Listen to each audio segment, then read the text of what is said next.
My name is Jamin Brophy-Warren, and I'm the founder of this guy right here, Killscreen Magazine. This is issue number 2, and the third one's actually coming out in a couple weeks. And so I got invited up here to do a little talk, and it's always a little bit hard for me as a journalist to, what should journalists be talking about? And this is the first time I actually have something of my own that I've created. Normally I'm sort of mooching off the well-being and creativity of other people. So I'll give you a little bit back the way this is going to work. I'm going to give you some background on myself and on the magazine, and then we're going to move into sort of the problem of video game culture, one of the things that I feel like I've been observing over the last couple of years. So my background, I basically started, I started as a music critic, believe it or not, and some people argue there are a lot of similarities between music and video games, just in terms of like the way that you write about them. They're often, writing about them can be very oblique, for example. It's not always very obvious. People have very different experiences with music as they do with records. And I started as a critic for Pitchfork Media, and I did a lot of hip hop and indie criticism, a lot of which is still up online, and a lot of which I'm very, very embarrassed about. So I got hired by the Wall Street Journal to actually helped out a lot that I wrote about music, because it just so happened that the Journal was looking for somebody to write about music culture. And so the Journal basically hired me for the weekend journal section to be their young person reporter. So they want to know, like, what are the kids up to? Like, tell us about Facebook. Like, tell us, all these new technological things. I think for my interview, they asked me about snap dancing, which was like this big hip hop thing that was coming out of Atlanta at the time, and so they were really interested. At least so I thought they were really interested in. What younger people were into. And while I was there, I mean, so one of the big problems for me when I was at the Journal is that, as an arts and entertainment reporter, that was supposed to be my first slide, but when I was an arts and entertainment reporter at the Wall Street Journal, is that I didn't really feel like I had a home. So I was writing about a little bit of everything. So I would do a little bit of internet stuff, I do a little bit of graphic novels, I do a little bit of movies, television, all of these different things. And for me, it's always been a real challenge, because just as someone who likes all different forms of culture, there wasn't really anything that I thought was something I consistently loved throughout my entire life. And the more I thought about it, there was one thing that I actually liked, and that was not airbags. It was video games. So video games are something that I've played consistently. I'm sure like everybody in the room, I've played video games pretty much since I was a kid. I had it in television. I used to play Dr. J versus Larry Bird basketball, which you could break the rim, and the little dude comes out and kind of shovels up the pixelated glass that's on the floor. And so video games were one of the few things that I felt like animated my life, and I played a lot in college. I played Super Smash Brothers almost continuously. And one of the interesting things is that I find a lot of people, I'm 28, and so a lot of people my age, our age collectively, there's often a lull. Sometimes people have different periods of their life. They go through stages, and so I played video games up through college, and then basically I sort of stopped. And so right after college, I didn't own any video. I had a PS2, but I didn't really play a lot of games, and so I felt like I missed a whole generation of consoles. And so while I was at the Journal, it was a real opportunity for me to get back into this thing that I loved a lot. So how'd that pan out at the Journal? So the Journal's audience tends to be a lot older, for the most part, tends to be, kind of on the 50-year-old side. And what I found is that video games often, they were on the cusp of kind of a generational divide. They were somewhere between, somewhere like the way that the internet was treated. Or if you look at older stories of the internet, made from, at the turn, for major publications, if you look around the 2000s, the internet was always treated in parentheticals. So up until 2000, 2001, they would say the internet, a system of tubes and pipes, etc., that transports information from here and there. As if, there's a presumption that people don't know that. And video games, I often found, were the same place. I had a hard time convincing editors exactly what the value was of playing video games. And so I sat down and I drafted this really long document, and explained why the Journal should be, as a culture writer, why we should be writing about video games. And this is, I guess, about 2 years ago, and this is what was on the side of Hotel Figueroa in 2008, and I felt like the time was ripe, that everyone should be at least thinking about video games. And so I put down all of these different things. So I said, here's the commercial power of video games, and certainly the Journal's audience with the Wii coming out. There's this whole new, with mobile platforms, there are all these people who are interested in video games who've never been interested before. So I sat down, typed this whole thing out. It was like 3 or 4 pages, and I sat down with my editor, and he basically said, I don't get this video games thing. And that was that. And I moved on. I covered TV from then on out. So So I was very frustrated, obviously, and I felt like I was arguing with people who didn't quite understand where I was coming from, and I felt like I was part of the majority. And I'm sure every generation goes through the same thing. I'm sure, I'm sure when they founded Rolling Stone it was the same thing. Nobody understands this rock and roll thing, and I'm sure someday I will be like a 60-year-old curmudgeon arguing about whatever new, like I don't get this whole inner brain virtual reality thing, whatever. Just give me, Halo and Gears of War. I was very frustrated. I also found, like, through conversations with other writers, that we all faced a very similar frustration, which was that the types of things that we were interested in, particularly on video games, and type of writing that we wanted to do about video games, there wasn't really an outlet to do things like that. So Kill Screen started, as all good ideas do, over chicken tikka masala at GDC about 2 years ago. It was myself and Christopher Dallin, who worked for The Onion and Pitchfork, and there were a bunch of other kind of game writers there, like Tom Bissell, and a bunch of other people are all kind of talking about the same thing. Like, we write for these publications, and nobody really seems to care that much about video games the way that we do. And it seemed like every other medium had something well designed, something long format. And video games, obviously there's a lot of good video game writing online, tons and tons and tons of it. But we felt like we wanted to bring all of these all of our friends and all these people who we respected together to create a single thing. And so that thing sort of became Kill Screen. Just a little bit of background on the name. That was something that we argued about a lot, about whether or not we should have kill in the title. People have had varying reactions to it, I suppose. I mean, our defense of it is that essentially, if you're the kind of person who is going to be turned off by the idea that there would be a kill screen, one, if you didn't know what it was, or two, and for those of you who don't know what it is, it's just when, I guess in the early days, it's in the movie King of Kong, there's a very famous scene where there's, so kill screens basically happen when the computer sort of runs out of memory and it spits up all this kind of gobbledygook, and that's the effective end of the game. Like at Asteroids, 1,000,000 points, you get a kill screen, because that's just the end of the game. And we felt like that kind of like chasing the outer limit of what video games are, felt like that was really representative of what we were trying to do, certainly as writers. So we decided to turn to Kickstarter, which let's see. So we decided to turn to Kickstarter, which, for those of you who are not familiar, Kickstarter is like a fundraising platform. You put up a project and you pitch people to it and say, hey, if you give us X, then we'll give you Y. If you give us X amount of dollars, we'll produce Y, and then you will get Z. And so we had all these different prizes. You get T-shirts and different copies of the magazine. And we were really, really impressed by, we were just kind of blown away. It's sort of funny, because when we were starting the project, we were kind of naive. Like, if we didn't raise that first sort of $7,000, I'm not really sure where that first $7,000 would have come from. But we felt like that the sort of outcry and the responses they were getting from people was really a sign that video games were kind of dying for something like this, and we were certainly very excited for it. So what is Kill Screen? This is a screenshot from our new website, which we just launched. So in a nutshell, Kill Screen, our big question is, like, what do games mean for people who play them, and certainly for people who make them? And we wanted to do that in a variety of different ways. We want to do that certainly through storytelling. We want to do that through the types of products that we offer, like with T-shirts and things like that. And then also we wanted to do that through design. And so we want everything to sort of reflect what the type of video game culture that we wanted to have. And so these kind of like three ideas. So you create good content, and then that creates a culture that you would like to sort of engender with a certain amount of ideas, and then that creates opportunities for commerce to be able to sell certain things, and things that we like and things that we think that our readers would like as well. One of the big questions that we get a lot is, like, why would you do a print publication? That's a fair question. I think that there are a lot of reasons to do it, some of which are business related, but I think a lot of it was for us that we felt like there is value in physical objects. It'll be interesting to see if, as video games move into digital age, what is kind of lost or found in terms of people's physical experiences when they go and purchase a product. But certainly with magazines, we felt like there was a real opportunity to create something of value, of worth, something that you could sort of hold. And there's lots of ways. It wasn't so much about the words itself on the page, but about the pages themselves, and we felt like that was really important. And there's something kind of nicely, kind of, countercultural, I guess, about starting a magazine at a time when everyone's folding theirs. But we saw some other models that we thought were very interesting. One of which was Vice magazine, which was a really popular magazine in the 2000s. It's sort of emblematic of hipster culture, along with PBR and trucker hats or whatever else.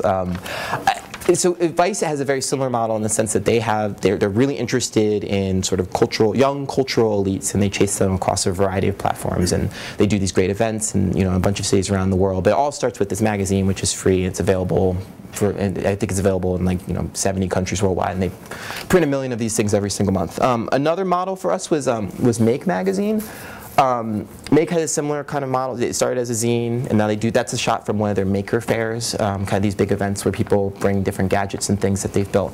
And then they have a maker shop, and I think they sell like Arduino stuff on there. And I'm sure many of you have kind of looked at that. And then another model we looked at was Monocle. Monocle was a magazine that was started by Tyler Brule, who started Wallpaper magazine, and their demographic is basically like urban jet setter elites, I guess. People, as far as I can tell, it's like architects and art directors for ad agencies, and I'm not really sure if like that demographic like actually exists, like people who are constantly flying and skiing all the time. But in any case, they've done a really good job of saying like this is a group that we want to chase, and let's figure out all the different ways that we can chase them. One of which is they have these Monocle stores, which are in Tokyo and London.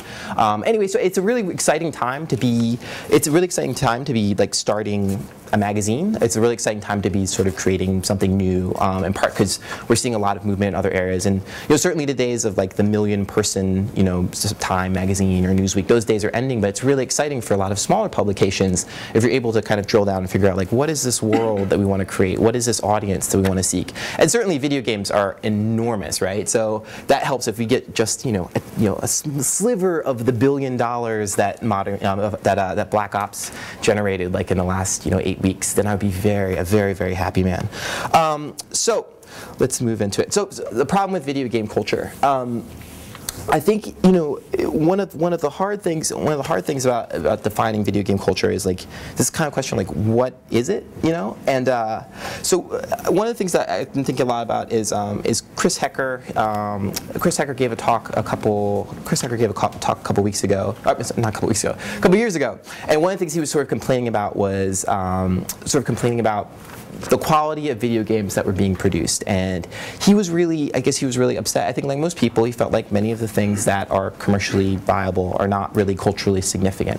And so one of his big arguments was that essentially that you can mess this up permanently, that if you create enough crap out there that you will just kind of lose the ear of anybody who might be obliged to sort of understand where you're coming from, and all of a sudden video games will kind of get relegated to this sort of dust bucket, sort of this this sideshow, that there's nothing really important that can happen from video games. And so I think he's right in one sense that that designers should be concerned about their output. They should be thinking about those sorts of things. But I think I disagree in the sense that you can mess something up permanently. Because one of the examples that he cited was comics, and he talked about comics obviously had a lot of problems in the 50s. There was burnings, and there was actually there was a whole comics code thing where comics were actually, certain types of comics were not allowed to be produced without a certain seal of approval, and that really set comics back as a medium because they weren't allowed to express themselves. And obviously video games are going through something very similar with the Supreme Court. I mean, I think the one key difference is that video games are a lot larger than comics were in the 50s, at least in terms of dollar value. There's certainly a lot more commercial incentives to keep video games open to people than maybe there were in the past.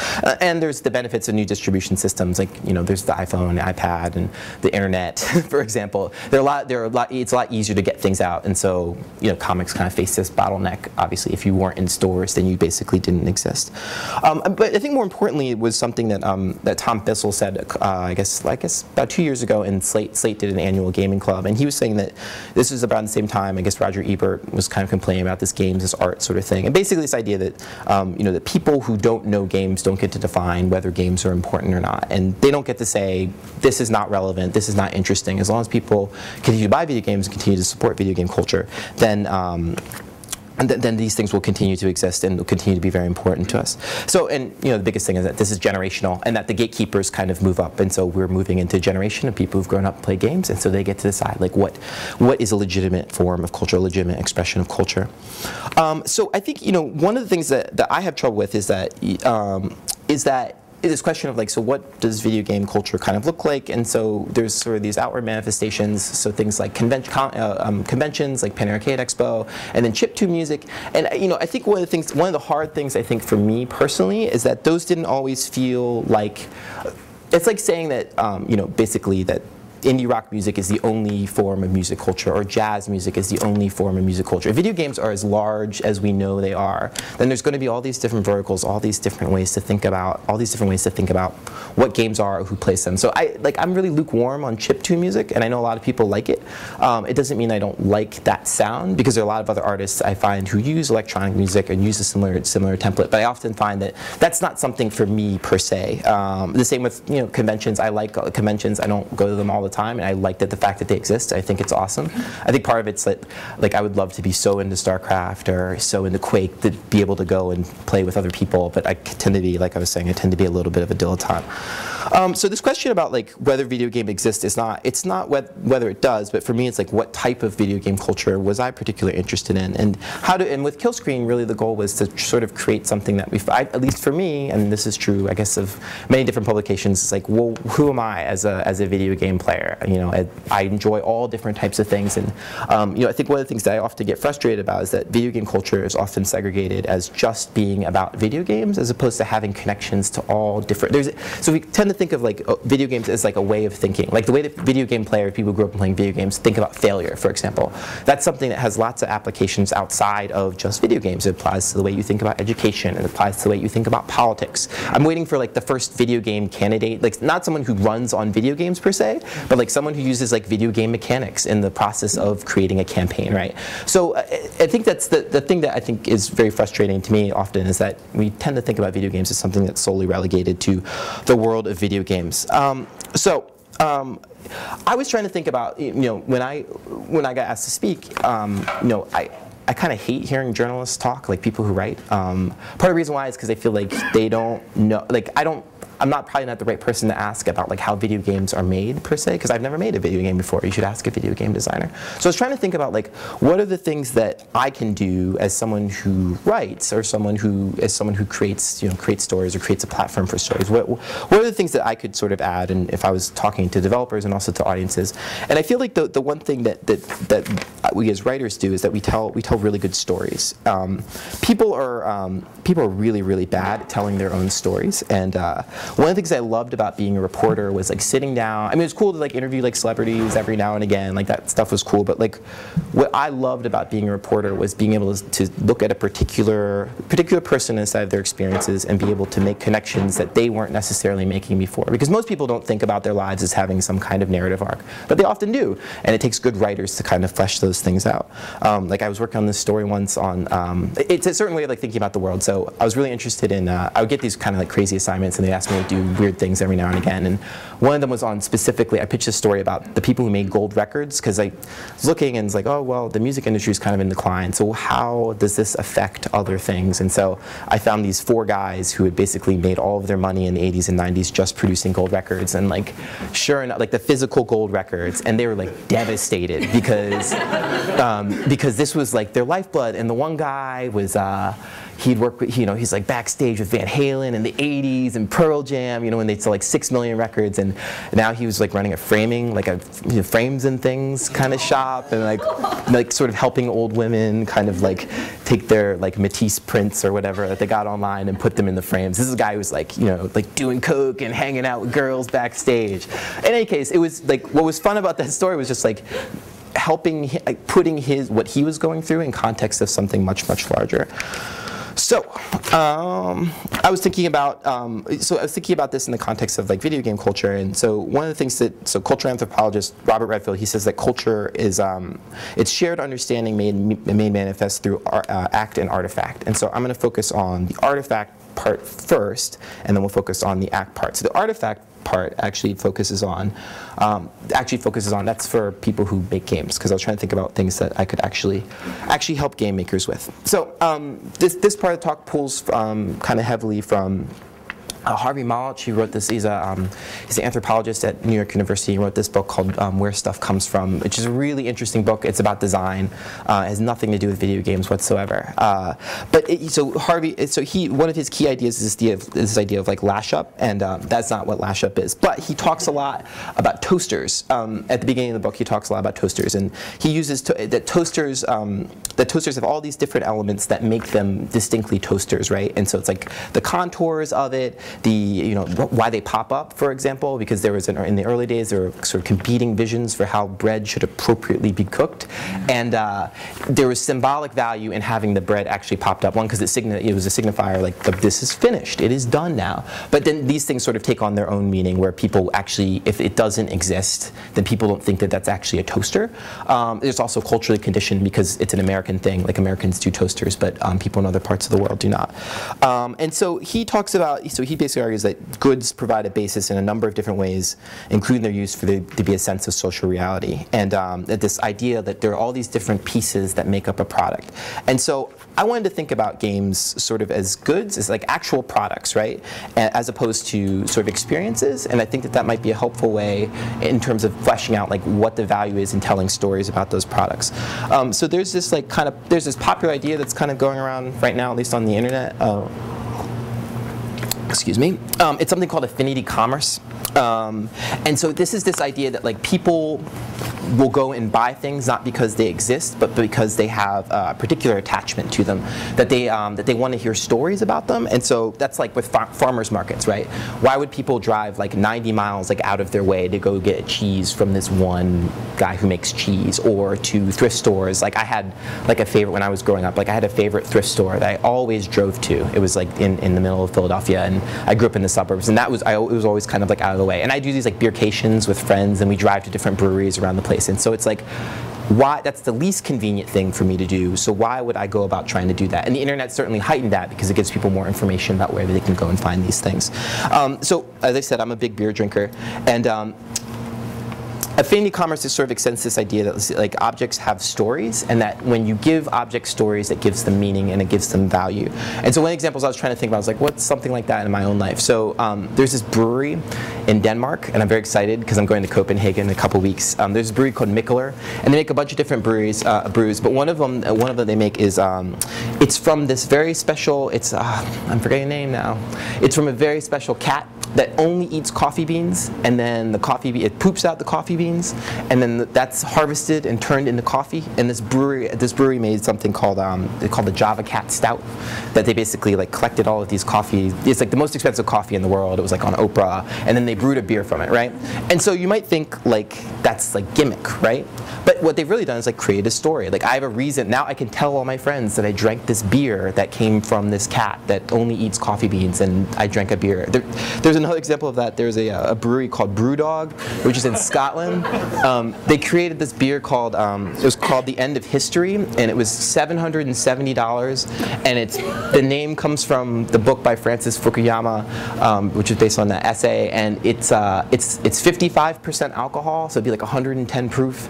And they only made like 15 of them, and they were served in taxidermied stoats and taxidermied stoats, right? So Brewdog is like a new brewery, and they've been like doing all these like kind of crazy things over time. And one of them, so they created this one called like Nuclear Tactical Penguin, and in Scotland the Scottish government complained, and so they were upset. So they made a 1% alcohol beer called Nanny State, like to sort of so some people say like, oh, this is sort of ridiculous, this is just a gimmick, a way to get people to pay attention. But like what Brewdog does is like, I feel like that they create a lot of stories. I think one of the best examples of this is so Kickstarter was a platform that we used to raise money, and they had this project that came out. It was it raised almost $1 million. It was this watch called TikTok.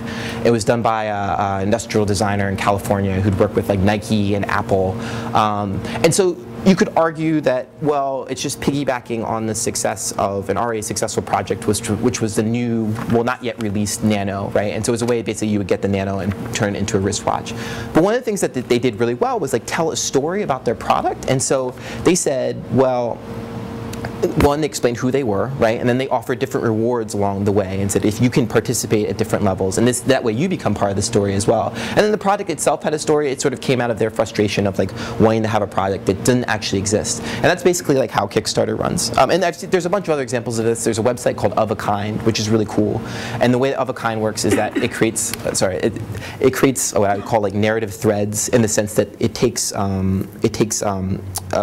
designers, clothing designers, and it lets them sort of explain every step of the process. So normally, like when you buy clothing, like even like on a site like Etsy, for example, which has a lot of homemade stuff, this basically walks you through every single piece of the fabrication process, and so you get to sort of see everything that they're doing. So like Domino's Pizza, for example, has been doing this lately with their newest ad campaign, right? So Domino's had this big problem a year ago, which was that people thought their pizza was crap, right? And so they ran earlier last year a bunch of commercials that basically said like, well, our pizza sucks and we know it, so what are we going to do about it, right? And so Domino's has been running a bunch of ad campaigns that basically they show people, it's supposed to be like a test group, and they're sitting in this room, and then the walls come up, and all of a sudden they're like in a field in California, and they get to see like all the tomatoes where they're picked, all that stuff. At the end of the day, Domino's Pizza is probably not any better, right? I mean, it probably still tastes like crap. I don't know, maybe it's better. I haven't had any recently. But the idea is that like Domino's believes strongly enough that like even if we don't actually change the formula for a pizza, that we can change people's perception of it through story. So I mean, I think so why this works, I mean, I think the reason why like telling good stories works is that it inspires people, I think, to make better products. And the more that you can connect to, for game makers, I think in particular, the more you can connect to people and explain to them why your product should exist, I think that ends up adding a lot of value. So I think the problem with game designers is that you guys often think about things in terms of sort of how, but not really why, right? So you can explain every step of like, well, we used X engine and we're looking at X mechanic, but it's like, as a writer, I always wanted to know, well, why did you do that? Like, explain that to me. And the more I asked that, the more I found that like people, I think this is definitely a fault of people who write about games, is that they focus a lot on the products themselves and the minutia that happens, so like new weapon reveals or whatever it might be, but very rarely like on the creators themselves or why they go about trying to make the things that they're supposed to make. So to make this a little bit more concrete, so I have this is an incomplete list, but I thought I would give some examples of like, for people who make games, like ways that you can start to think about your product, sort of explain like the why of your product. So the first one, and again, this is a short list. There are many, many more reasons, but one of the first ones is place. So Harvey Milch talks about these ideas like structures of feeling, right? That different places in the design world create different types of designs, right? So LA has a design school, New York has a design school, Rome has a design school, and that those are very connected to those types of places, right? And so I think that's one of the things that I see with games. So I think there's a reason why Mirror's Edge looks the way that it does, and why the game Mirror's Edge explains, like, it has to be, I don't know if anybody's ever seen the Swedish studio that did it. It's like this glass, like beautiful glass building in the middle of town. It's like probably one of the most beautiful like game studios I've ever seen. And so, but if you ask them, because I have, and said like, well, you're Swedish, right? So does that affect any of the things you do? And they say, well, no, not really. We just wanted to make a game that does X, Y, and Z. And I'm looking at this and I'm saying like the clean lines, the open airiness, and even like the plot line itself is like kind of a strange dig at, I mean, because in the game you're sort of playing against this, you know, as a bag carrier, playing against this kind of like perfect utopian society where everything's taken care of, right? Kind of sounds a lot like a Scandinavian government. So I have a hard time believing that even if they deny this openly, that these things do affect the types of products that people make. This is true. Actually, I find this is true of DICE's other game, Battlefield, which is like a team-based game, which I find I actually like a lot because I like being part of like a team as opposed to like Modern Warfare, which is like very American because it's like one-on-one, just tactical knives, running around stabbing people, as opposed to like, let's play together as a squad. You have to play together as a squad, or at least you're supposed to.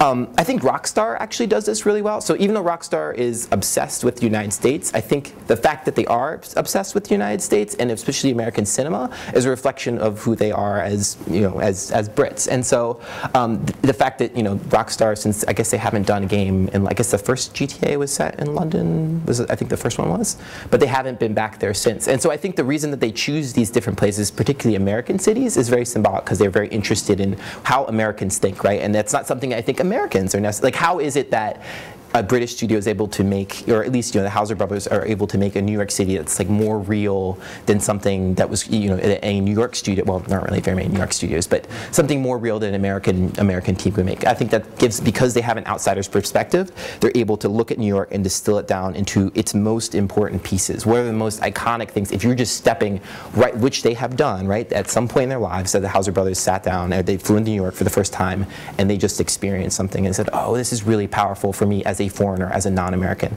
And I feel like they've done a really good job of turning those into games. So, so place is really important. I think experience is one thing. Like, so as game designers, as game makers, you all have a set of experiences that give you a unique entree to explain something about your world. And so I like to use Spike Lee as an example. I mean, clearly the types of films that Spike Lee makes are a reflection of his upbringing, the fact that he loves Brooklyn, he loves the Knicks, right? These are all things that like come out in their work. And I'm always excited when I see that with game designers. And so I guess last year, Genova Chen and that game company that produced that game Flower. And Genova Chen told this story about working on Flower, and his girlfriend has just, either he broke up with his girlfriend or his girlfriend had just broken up with him, and he was really upset about sort of the state of his relationships. And then he felt really good that he was making a game that would make him feel good in spite of all these all this personal turmoil, right? Like, that's a story, right? And that gives some meaning to the thing that Genova Chen does. And that's not explicitly part of the marketing, although I think it should be. But I think these sorts of things, these types of stories, end up adding a lot of value. I feel that way about like Gears of War, for example. I think there's a reason. So Cliff Bleszinski grew up not I guess on the south side of Boston. Like, there's a reason why the kid who's the youngest of 7 really athletic brothers, who doesn't play a lot of sports, whose father passes away when he's young and gets teased his entire life. Like, there's a reason why someone like Cliffy B makes a game like Gears of War, right? And that has, I mean, for me, from my perspective, if I was writing that story, that has everything to do with his upbringing, right? It has everything to do with who he was as a child and the set of experiences, and basically starting as a programmer when he's 16. Games are what gave him meaning, and so of course he would make like this uber powerful space marine game, because that's like an expression of who he actually is. And I don't think that we should tease that or somehow say that that's not a meaningful experience.